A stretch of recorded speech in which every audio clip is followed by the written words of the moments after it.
I got pregnant in 10th grade. My parents threw me out and cut all ties. 20 years later, they arrived out of nowhere insisting to see their grandson. But what they walked into left them stunned. What would you do if the very people who shattered your world came crawling back? 20 years later, not for you, but for the brilliant son they swore didn't exist. And what if, just maybe, you had a secret weapon, something they never saw coming? Asterisk, asterisk, my name is Olivia. I'm 37 now, but 20 years ago, at just 17 and pregnant, my parents called me a disgrace. They threw me out like trash. Literally. Today, they stood in the pristine marble lobby of Springfield Memorial Hospital, demanding to meet their grandson, the chief of cardiac surgery they'd seen on the news. My mother clutched her Hermes Birkin like some kind of emotional armor, while my father checked his expensive watch, acting as if nothing had ever happened. They were dressed to impress the son of the daughter they'd erased, but they had no idea what was waiting for them, or the iron will of the woman who saved me when they wouldn't. This is what happened when karma finally came to collect. Let me take you back to that October night in 2004. I stood in my parents' living room, a cavernous space with imported Italian marble and a chandelier that cost more than most people's homes. In my trembling hand, a positive pregnancy test. "You're lying," my mother hissed first, her voice sharp as winter ice. No daughter of mine would be so common. But the second test confirmed it. And the third. My father? He didn't yell. That would have been beneath him, I suppose. Instead, he walked to my room with slow, measured steps and returned with my suitcase, the one they'd bought for my supposed college tours. He set it by the front door with cold, clinical precision. "You have 10 minutes," he said, adjusting his Yale class ring. "Take what fits. Leave your house keys on the table." "Dad, please," I begged, my voice cracking. "You're not our daughter anymore." He flipped the family portrait on the mantel face down, the one where we all wore matching white shirts and fake smiles. Our daughter wouldn't spread her legs for some boy and destroy everything we've built. My mother stood by the grandfather clock, examining her manicure, as if this was all a minor inconvenience. "Don't call us. Don't come back. We'll tell everyone you're studying abroad." Owen, the boy who'd promised me forever, he'd already been accepted to Stanford. His parents had lawyers. His future mattered more than mine, or our babies. He'd blocked my number the day I told him. 10 minutes. That's all the time they gave me to pack up 17 years of being their daughter. I grabbed clothes, my grandmother's necklace they'd somehow forgotten about, and the $227 from my jewelry box. The lock clicked behind me like a judge's gavel. Final. Irreversible. I slept in Riverside Park that night, under the gazebo where Owen first kissed me. 3 nights later, I woke to someone gently shaking my shoulder. Not a cop, not a creep. A woman in her 70s, wearing a cashmere coat and a face full of genuine concern. "Child, you're going to freeze to death out here." Elena Rossi. She'd been walking her ancient poodle at dawn, a routine she'd kept since her husband died. She saw me curled on that park bench, my suitcase as a pillow and something in her broke. Or maybe something healed. "I'm fine," I lied through chattering teeth. "No, you're not." She studied my face, then my belly. Even at barely 2 months, she knew. When I started crying, really crying, not the silent tears I'd rationed for 3 days, she sat right there on that cold bench and held me like I mattered. "Come," she said finally. "Pierre and I need company for breakfast."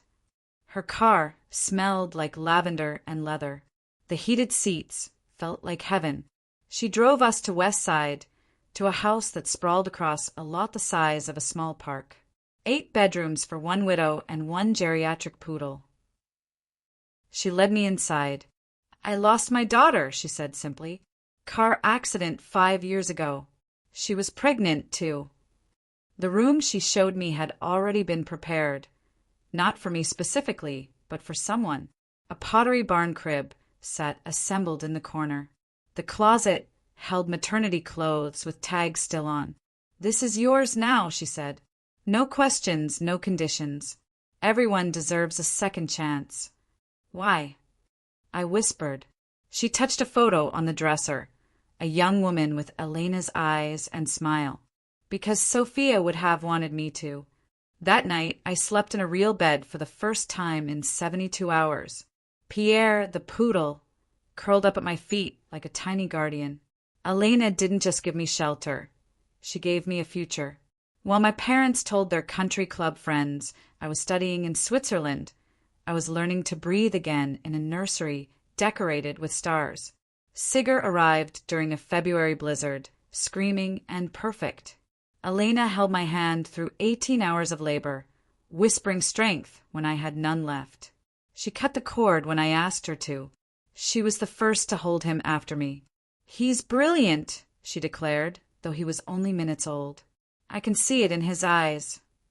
She wasn't wrong.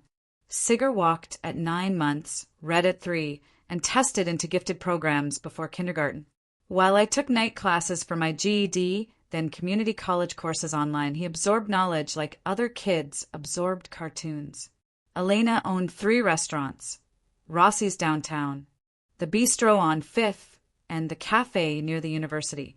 She started me as a hostess, then taught me inventory, scheduling, profit margins. "You're not just working here," she said. "You're learning to run an empire." When Sigur was 7, he performed surgery on his teddy bear with actual sutures he'd practiced from YouTube videos. At 10, he was reading my anatomy textbooks. At 16, Harvard Medical School accepted him early admission. That same year, Lance Mitchell walked into Rossi's. He was updating Elena's will. She'd insisted on adding new provisions every year since taking us in. Tall, steady, with kind eyes and terrible jokes, he made me laugh for the first time in years. "Your son's remarkable," he said over coffee that turned into dinner. "His grandmother deserves the credit." "I wasn't talking about Elena," he smiled, "though she mentioned something interesting about her, well, something about protecting the family you choose." Even then, Elena was planning ahead. Everything changed when the Springfield Gazette ran the headline: 20-year-old surgeon becomes youngest department chief in state history. Sigur's photo covered half the front page. My son, in surgical scrubs, standing before the cardiac wing he'd already revolutionized. The article mentioned his full name, Dr. Sigur Harrison, MD, PhD. My maiden name, the name my parents thought they'd buried. Within hours, the story went viral. Prodigy doctor saves 3 lives in one day. Gen Z surgeon revolutionizes heart surgery. The real-life Doogie Howser.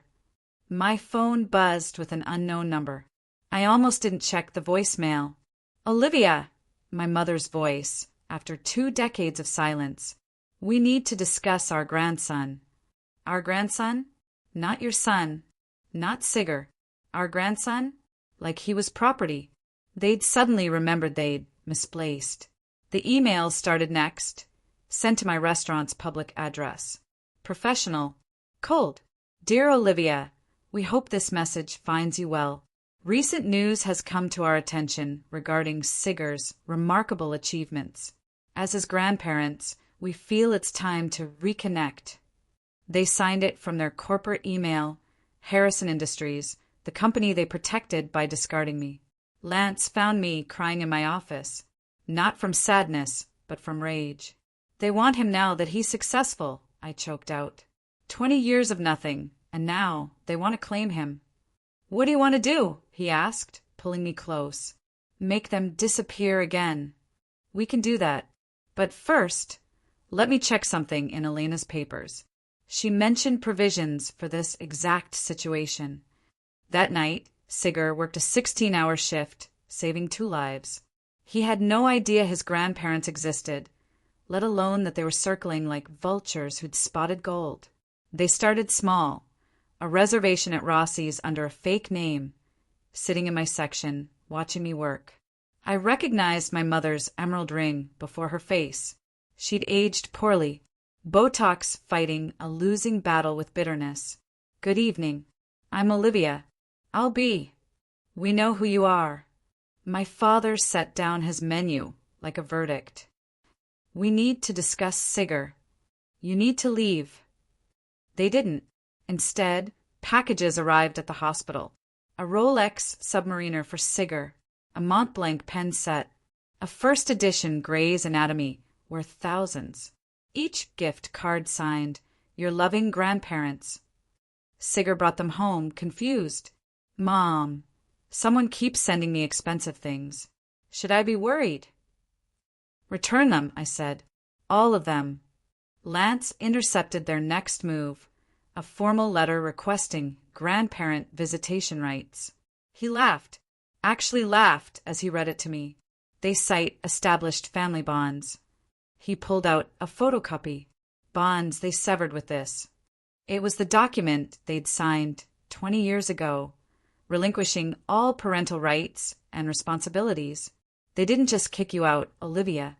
They legally disowned you and any children you might have. But they kept pushing. They hired a private investigator who followed Sigger's routine. They contacted the hospital board, introducing themselves as Dr. Harrison's grandparents, trying to get invited to fundraisers. The final straw came when my mother approached Sigger directly at a coffee shop near the hospital. "You look just like your grandfather," she said, blocking his path. "I'm sorry. Do I know you?" "I'm your grandmother, sweetheart." Sigger called me immediately. "Mom, some woman claiming to be my grandmother just ambushed me. Should I call security?" "Yes," I said. "Always." The call came at 2 a.m. because Owen always had terrible timing. "It's me. Please don't hang up." 20 years, and he still thought "it's me" would mean something. "What do you want, Owen?" "I saw the news about Sigger. He's incredible. Our son." Now he was our son. When I was 17 and terrified, Sigger was my problem. Now that he was saving lives and making headlines, Owen remembered his DNA contribution. "He doesn't know you exist," I said. "Let's keep it that way." "That's not fair. I was 18. To what? Disown you? Kick you out? Make you sleep in parks while pregnant?" Silence. "That's what I thought. I'm divorced now. My startup failed. I've lost everything." His voice cracked. "I just want to know him. He's my blood." "Blood? You blocked my number when I needed you most. Your parents contacted me." The admission hung between us like a noose. "They think if I'm involved, you'll be more receptive to reconciliation. They're offering to help me financially if I can convince you." I hung up. Then I called Lance. "They're coordinating," I told him. "My parents and Owen. They're actually planning this together." "Good," he said, which surprised me. "Conspiracy leaves evidence. Forward me everything. Calls, emails, texts." Elena was very specific about documentation. The next morning, Owen sent a long email about his father's rights. He CC'd my parents. At the bottom, almost hidden in the signature, was the line that confirmed everything. Consultant, Harrison Industries Family Relations. They'd actually hired him. My parents hired the man who abandoned me to manipulate me into letting them near Sigger. Elena had been right about everything. Family isn't blood. It's choice. And some choices, once made, can't be undone. Now, let's see what happened when my parents decided to make their demands public. Tuesday, 3 p.m. Sigger was 8 hours into a complex pediatric heart surgery when my parents walked into Springfield Memorial's VIP lobby. "We're here to see our grandson, Dr. Harrison," my mother announced, loud enough for everyone to hear. "We're his grandparents, the Harrisons of Harrison Industries." The receptionist called security instead of Sigger, but my parents had come prepared. "This is ridiculous," my father boomed, his voice echoing off the marble walls. "We donate millions to this hospital. Our grandson is chief of surgery. We demand to see him." Visitors stopped to stare. Doctors whispered. Someone started recording on their phone. My mother, ever the performer, pulled out a handkerchief. Not tissues. An actual monogrammed handkerchief. 20 years we've been kept from him, she wailed. We just want to meet our only grandchild. Security arrived as I did, Lance beside me. Ma'am, sir, Dr. Harrison is in surgery. Then we'll wait, my father declared, planting himself on a leather bench like he owned it, which, given the Harrison Industries plaques on the walls, he probably thought he did. The head of security looked at me. Mrs. Mitchell, how would you like us to handle this? My mother's tears stopped instantly. Mitchell? You remarried? You gave our grandson another man's name. He never had your name, I said quietly. You made sure of that when you signed him away. The gathering crowd murmured. My father's face went purple. How dare you? The hors d'oeuvres opened. Sigger emerged, still in surgical scrubs, the baby he'd just saved being wheeled to recovery. He looked at the scene, security, strangers with phones out, two well-dressed elderly people causing chaos.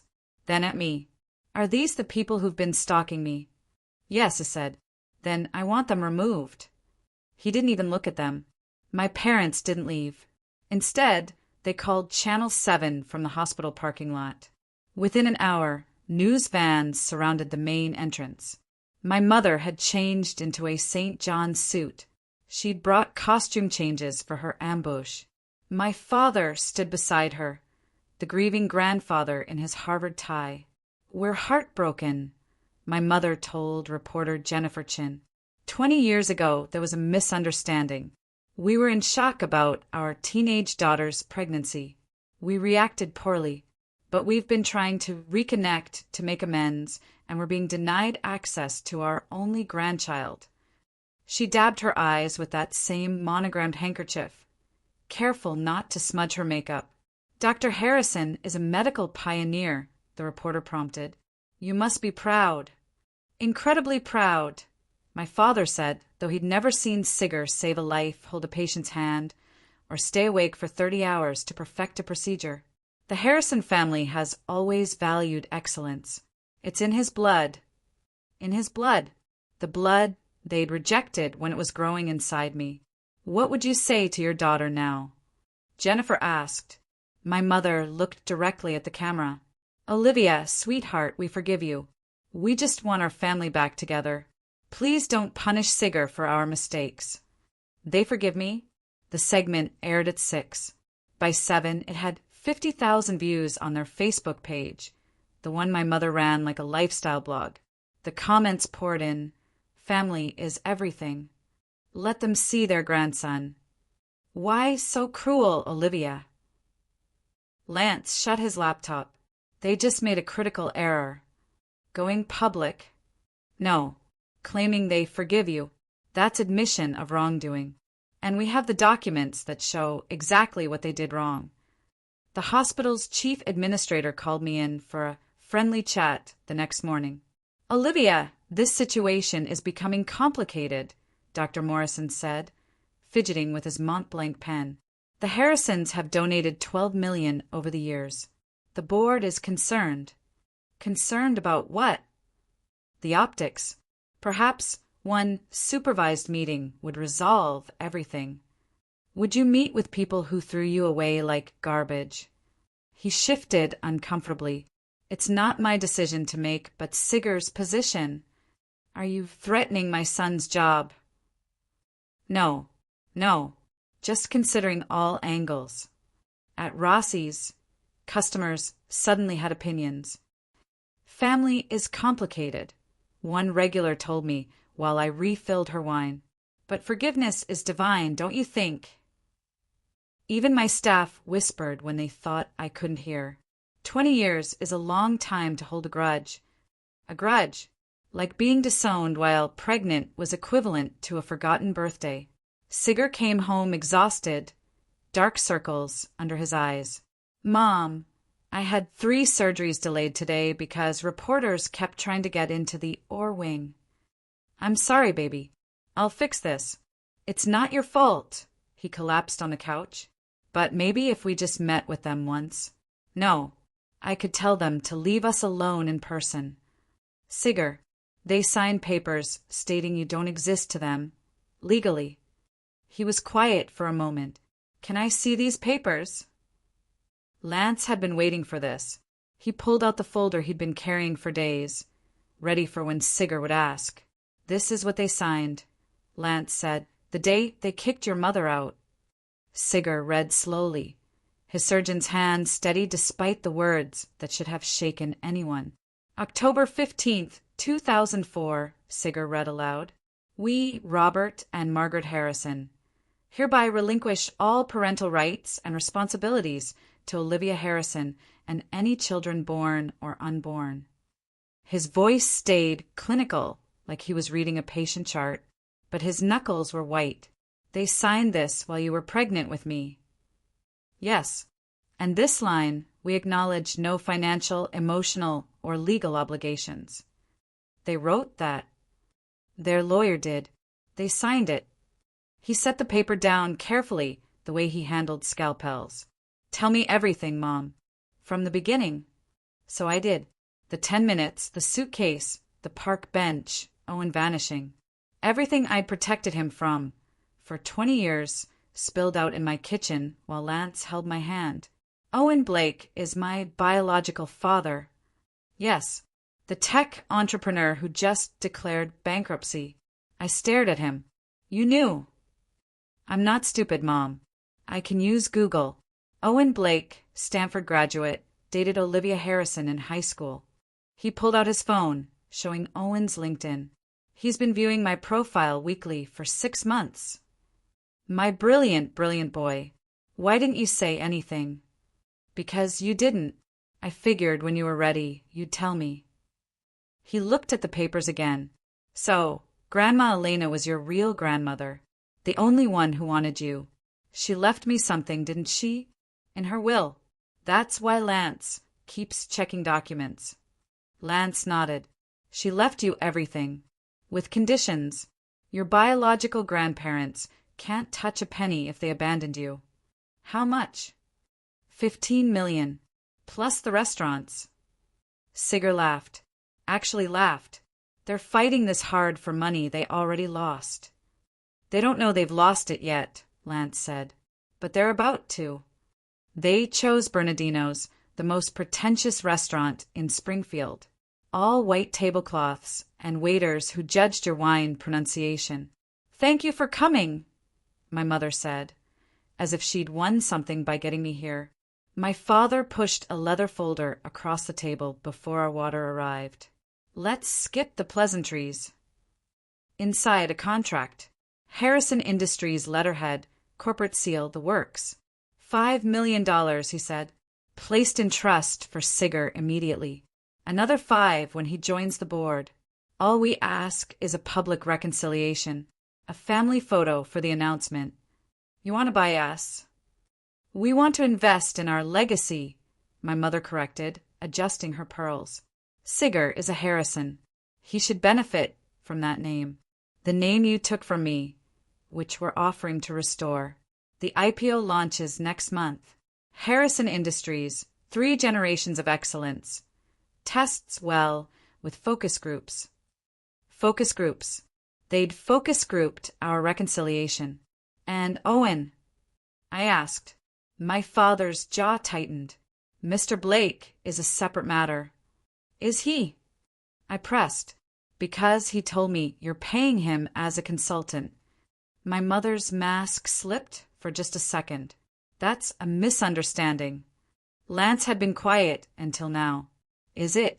Because we have emails suggesting otherwise. Something about a finder's fee. You've been monitoring our communications. My father stood. That's illegal. No. Owen forwarded them to Olivia. See? Actually, he's not very bright. They exchanged a look, the same one they'd shared when deciding my fate 20 years ago. The offer stands, my father said, tossing 3 $100 bills on the table, but not for long. As they left, my mother turned. That boy deserves to know his real family. He does, I said. That's why he'll never know you. Lance worked late that night Laptop open, documents spread across our dining table like evidence in a crime scene, which essentially they were. Olivia, come look at this. The email chain went back 3 months before the first news article about Sigur. My parents had been planning this. From Robert Harrison at harrisonindustries.com to Owen Blake 24@gmail.com. Subject: Consultation Agreement. Mr. Blake, per our discussion, you'll receive 10% of any assets recovered from the reconciliation with our daughter. Your role: establish paternal connection with SH, leverage for maternal cooperation.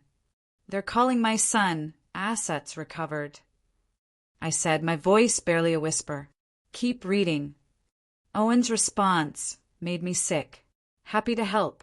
Olivia always was emotional. If I push the right buttons about missed father-son moments, she'll cave. Suggest we coordinate pressure.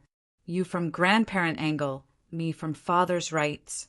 $500K upfront seems reasonable for my involvement.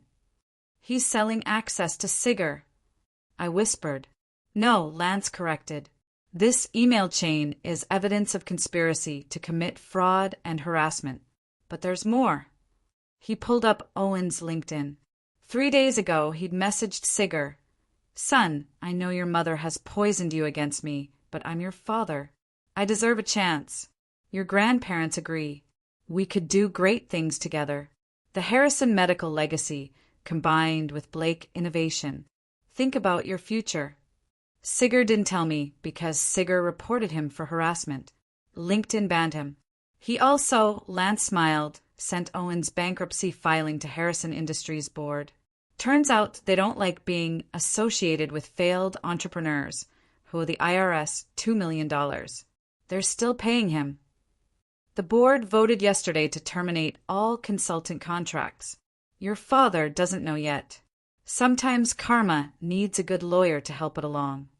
Lance unlocked Elena's safe with the combination she'd made me memorize. July 23rd, 2005, the day Sigur was born.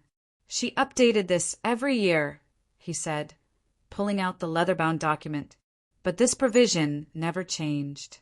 He flipped to page 7, paragraph 4, highlighted in yellow.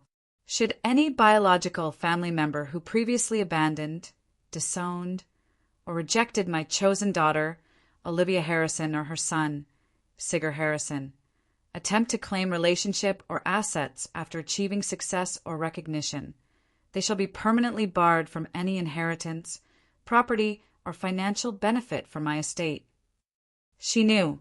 She knew this would happen. She planned for it. Look. He clicked play on an iPad. Elena's face filled the screen, recorded just months before her death. If you're watching this, Elena said, her voice still strong despite the cancer, then Robert and Margaret Harrison have crawled out from whatever rock they've been hiding under. She smiled, a knowing, dangerous smile. Hello, Mr. and Mrs. Harrison. Yes, I know exactly who you are. I hired investigators the day I met Olivia. I know about the 10 minutes, the suitcase, the family portrait you turned face down. My throat tightened. Even dying, she'd protected us. You threw away a treasure, Elena continued. I found her. She became my daughter in every way that matters. Sigur became my grandson. And you? You're nothing. Ghosts. Signatures on a paper that ensures you'll never hurt them again. The video cut. Elena looked directly at the camera. Olivia, my darling, they'll come with money and promises. Don't believe them. You have everything. The restaurants, the investments, this house, $15 million, all in your name, protected. In trust. They can't touch it. They can't touch you. Be free. The timestamp showed she'd recorded it the day before she died. This is the beautiful part, Lance said, pulling out another document. The original abandonment papers your parents signed. I'd seen copies before, but the original felt different, heavier. Their signatures, bold and clear, like they were signing a business deal. They didn't just kick you out, Lance explained. They legally emancipated you and simultaneously relinquished all parental rights. But here's what their lawyer apparently didn't explain. Or maybe they didn't care to understand. He pointed to Clause 6.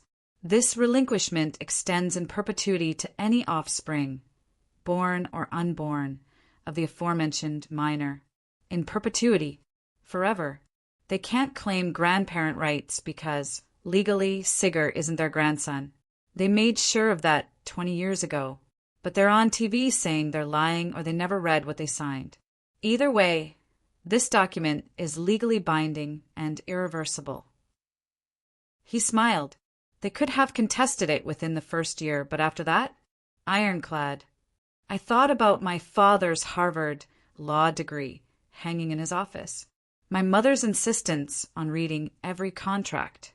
They'd wanted me gone so completely that they'd signed away their future, too. There's one more thing, Lance said. If they continue harassment after being shown these documents, we can file for a restraining order. Criminal harassment charges. They could face jail time. They'd never risk that. Their reputation. Exactly. So, we give them one chance to walk away quietly. If they don't take it, we go public with everything. At the gala.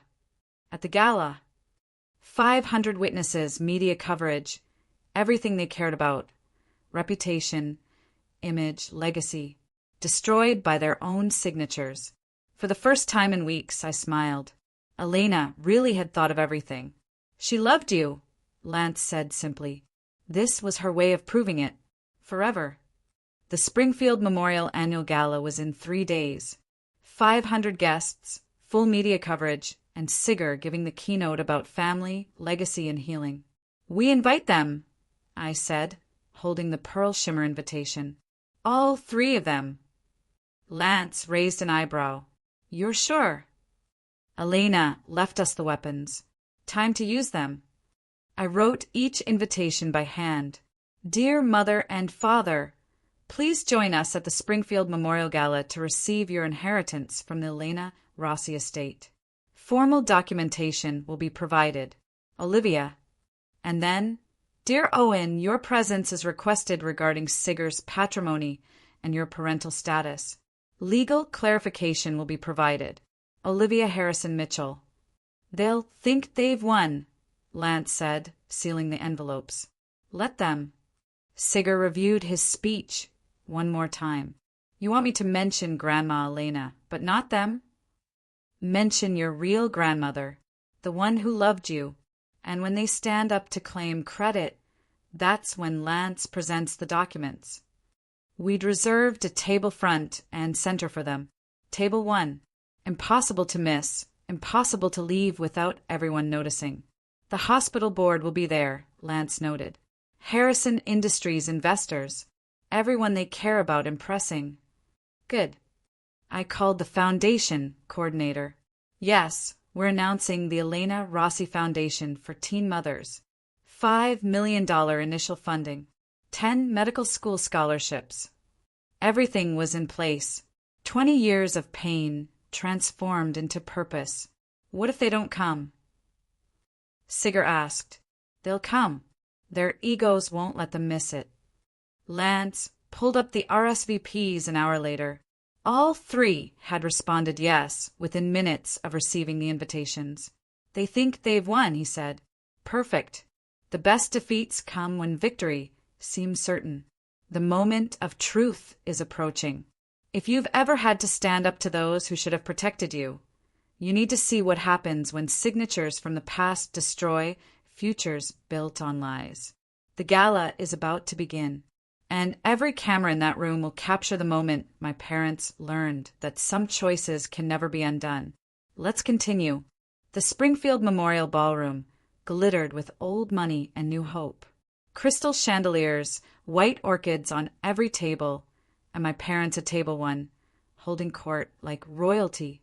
My mother wore vintage Chanel, the suit she'd saved for special victories. My father kept checking his Patek Philippe, probably calculating when to make their grand gesture. Owen sat beside them, fidgeting in a rented tux that didn't quite fit. Ladies and gentlemen, the MC announced, please welcome our keynote speaker, Dr. Sigger Harrison. My son walked to the podium in scrubs. Not a tux, not a suit, but the uniform he'd earned saving lives. The audience murmured. My parents' smiles tightened. Good evening. I'm here to talk about family, Sigur began. Not the family you're born into, but the family that chooses you when you need them most. My mother preened, assuming he meant them. 20 years ago, a 17-year-old girl was thrown out of her home for getting pregnant. She slept in parks. She ate from vending machines. She had nothing except the life growing inside her. The room went silent. My father's hand froze on his champagne glass. Then Elena Rossi found her, a widow with no obligation to help, no reason to care, except that she understood what family really meant. Elena became my grandmother. She gave my mother shelter, dignity, purpose. She gave me life. On the LED screen behind him, Elena's photo appeared. 20 feet tall, smiling, radiant. Everything I am, Sigur continued, I owe to two women.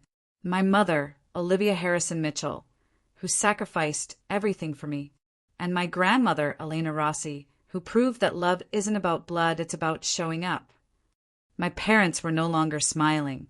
Tonight, I'm announcing the Elena Rossi Foundation for Teen Mothers, Sigur said, his voice carrying across 500 silent guests. $5 million in initial funding. Housing, childcare, education, and hope for young mothers abandoned by their families. The screen changed. Elena's video message began playing. Hello, my dear ones. Elena's voice filled the ballroom. If you're watching this, then my grandson Sigur is doing exactly what I knew he would. Changing lives, healing hearts, being the man I always knew he'd become. My mother started to stand. My father grabbed her wrist, pulling her down. Family, Elena continued, isn't about DNA or last names or inheritance. It's about presence.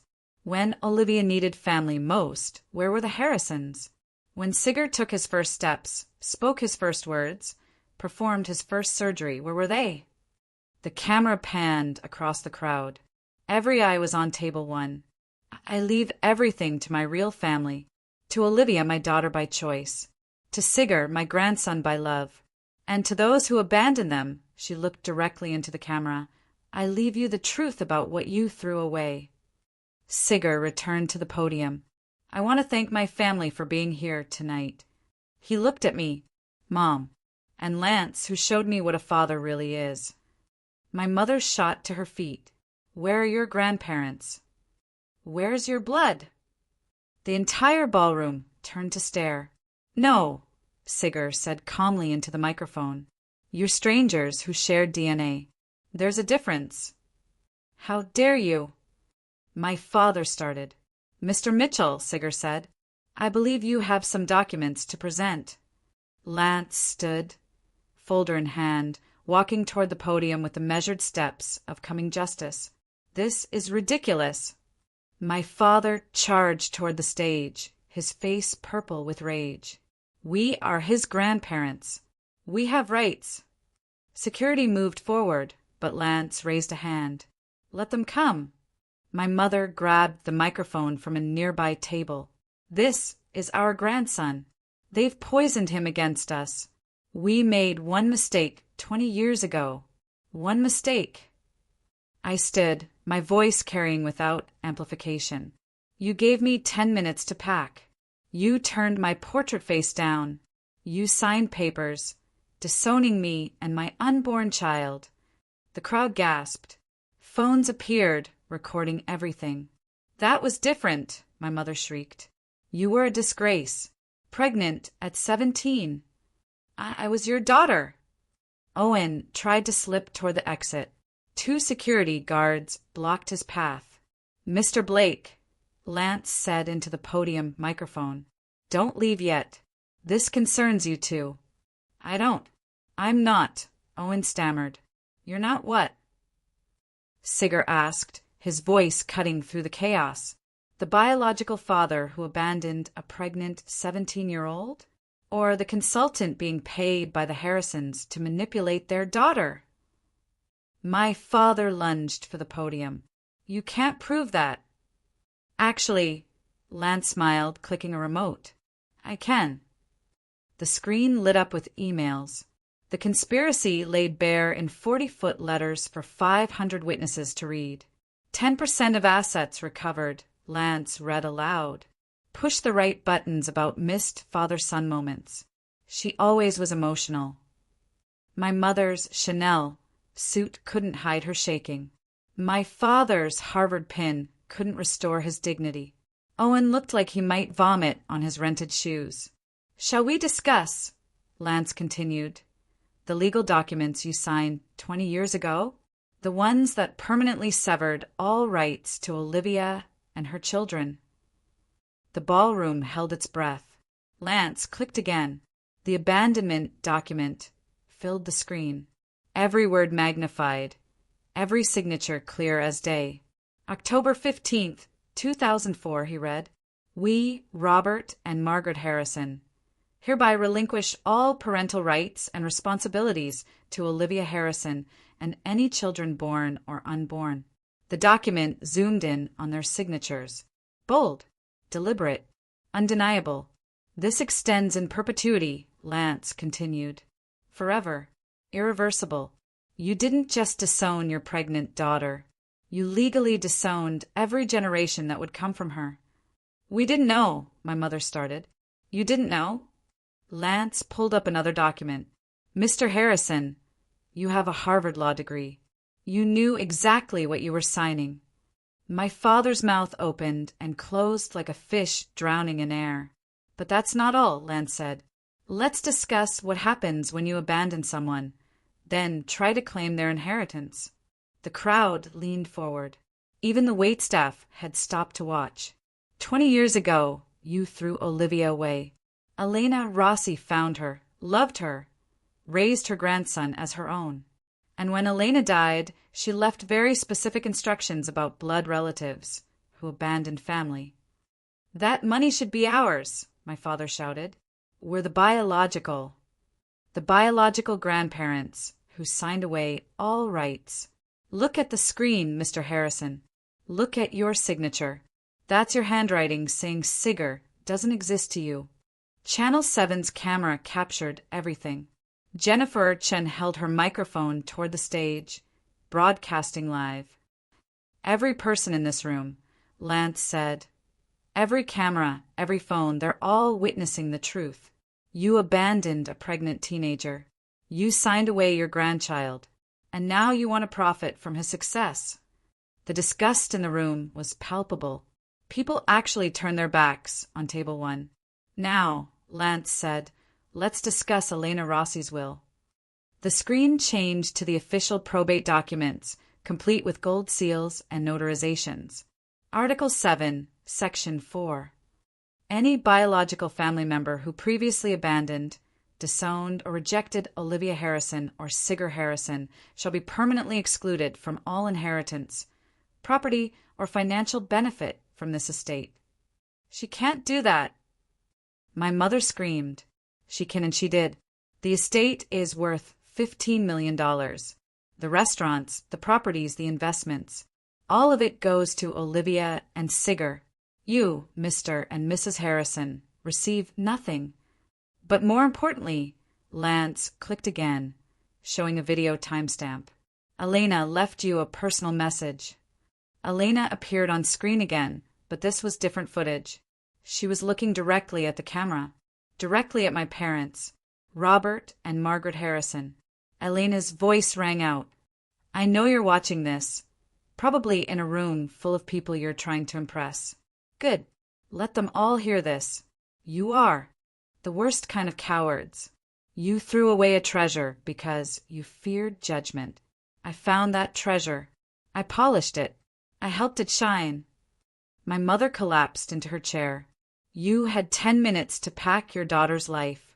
So I'm giving you the same. 10 minutes to leave this gala, leave this city, and leave Olivia and Sigger alone forever, starting now. Lance looked at his watch. That's 8:04 and 47 seconds p.m.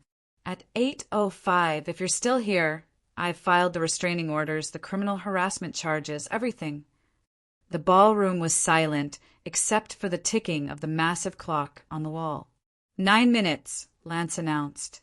My parents looked at each other, then at the exits, then at the hundreds of phones recording their humiliation. Mr. Blake. Lance turned to Owen, who was trying to shrink into his rented tux. Let's discuss your consulting agreement. The emails returned to the screen. Lance read each one slowly, letting the words sink in. Olivia always was emotional. Push the right buttons. 500,000 up front seems reasonable for my involvement. That's taken out of context. Owen stammered. Is it? Let's see the context. Lance clicked through the entire chain. You approached the Harrisons. You offered to manipulate the mother of your child for money. You called your son an asset to be recovered. Sigur stepped back to the microphone. Mr. Blake, I want you to know something. I've known who you were since I was 15. I looked you up. I found your Stanford graduation photos, your wedding announcement, the birth announcements for your other children, the ones you didn't abandon. Owen's face went white. I watched you build your life while my mother built hers alone. I saw your startup announcements, your Forbes mentions, your perfect family Christmas cards. And I felt nothing. You know why? Because Lance Mitchell taught me to play catch. Lance came to every surgery observation. Lance is my father in every way that matters. You're a sperm donor who's now bankrupt and desperate enough to sell access to the son you never wanted. The IRS already knows about your bankruptcy fraud, by the way. We forwarded them your emails about hiding assets. Someone in the crowd laughed. Then another. Soon Owen was surrounded by the sound of derision from people who'd once respected the Blake name. 8 minutes remaining, Lance announced. Mr. and Mrs. Harrison. Mr. Blake, I suggest you leave now. My father stood, trying to salvage dignity from disaster. This isn't over. We'll sue. We'll. The ballroom doors opened. A process server walked in, followed by 2 police officers. Robert Harrison, Margaret Harrison, Owen Blake. The server held up official documents. You're being served with emergency restraining orders. He handed them each a packet while 500 people watched. These are temporary orders, effective immediately. You are prohibited from coming within 500 feet of Olivia Mitchell, Sigur Harrison, or Lance Mitchell. No contact through any medium. No calls, texts, emails, or third-party messages. The hearing for permanent orders is in 2 weeks. You planned this, my mother hissed at me. No, I said, standing tall. You planned this 20 years ago when you signed those papers. I'm just finishing what you started. The officer stepped forward. Folks, you need to leave the premises now, or you're violating the order. This is assault, my father shouted. This is consequence, the officer said calmly. Something I understand you're not familiar with. You have 5 minutes before we arrest you for violation. My mother grabbed her Hermes bag like a life preserver. You'll regret this, Olivia. The only thing I regret, I said loud enough for everyone to hear, is spending 17 years thinking I needed your love. They walked toward the exit, Owen trailing behind them. At the door, my father turned one last time. That boy is our blood. Blood. Sigur called out. You bled my mother dry and left her for dead. Elena gave her a transfusion of real love. That's the only blood that matters here. The doors closed behind them. The entire ballroom erupted in applause. The applause died down as Sigur returned to the podium, this time with me beside him. Ladies and gentlemen, he said, let me tell you what we're really here to celebrate. The screen showed a mock-up of a building. The Elena Rossi Center for Young Mothers. $5 million in initial funding. 10 full medical school scholarships for children of teen mothers. Housing for 20 families at a time. Childcare during classes. Job training. Everything my mother needed 20 years ago and found in one extraordinary woman. I took the microphone. Every young mother who comes to us will get what I got from Elena. Not judgment, but support. Not shame, but dignity. Not abandonment, but family. The first scholarship recipient is here tonight, Sigur announced. Maria Santos, 17, graduating valedictorian while raising her daughter. Maria, would you stand? A young woman rose, holding a baby, tears streaming down her face. The ovation was thunderous.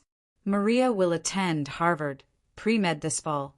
Full ride with on-site childcare, I said, because that's what Elena would have done. Lance joined us on stage. We're also announcing that Harrison Industries board has voted to redirect their annual charitable giving.